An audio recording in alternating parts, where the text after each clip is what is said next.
ધોરાજીના કુંભારવાડા વિસ્તારમાં નજીવી બાબતે મારામારી. કુંભારવાડા વિસ્તારમાં ગાડી હંકારવા બાબતે મારામારીની ઘટના સામે આવી છે.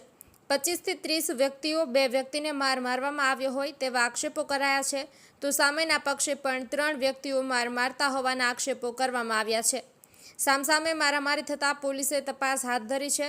ધોરાજી સરકારી હોસ્પિટલ ખાતે ઈજાગ્રસ્ત વ્યક્તિઓને ખસેડવામાં આવ્યા હતા. વધુ સારવાર અર્થે જૂનાગઢ રેફર કરાયા. ધોરાજી સિટી પોલીસ વધુ તપાસ હાથ ધરી રહી છે. નયનભાઈ રાવરાણી, ધોરાજી. પંકજભાઈ ડાયભાઈ બાલદા. આજે જે આ બનાવ બન્યો એ બાબત કેવી રીતે બની? ગાડી અડાડી મકાનને એટલે બાપા બાઈને નીકળ્યા હતા, એને માથાકૂટ કરવા માંડ્યો બોધ્યો. એટલે ત્યાં હું બાઈને નીકળ્યો, એમાંથી માથાકૂટ થઈ ગઈ. એ કેટલા જણા એ 3 જણા હતા, હું એક જ હતો. કોઈ હથિયાર મારી કે હોકી હતી, એની પાસે હોકી હતી અને પૂછતા મારતો હતો. તમને કઈ કઈ જગ્યાએ કમરમાં માર્યું, હાથમાં ખંભિયા માર્યું, વાહામાં ટૂંબા માર્યા હે.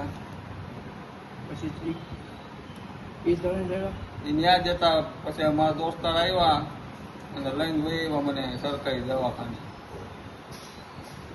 એ બાયુ છોડાવતી હતી, બાયુ નહીં મારતો હતો જેમ આવે એમ. ક્યાંના છે 3 જણા? ત્યાં કુંભાવાળાના જ મુસ્લિમ. તમારું ક્યાં રહેવા? કુંભાવાળામાં ભૂખી રોડ. બનાવવાનું કારણ શું? બનાવ શેમાંથી બન્યો? ગાડી અડાડી મકાન ને એમાંથી બાપા ને બાઈને નીકળ્યા કીધું એને એમાંથી.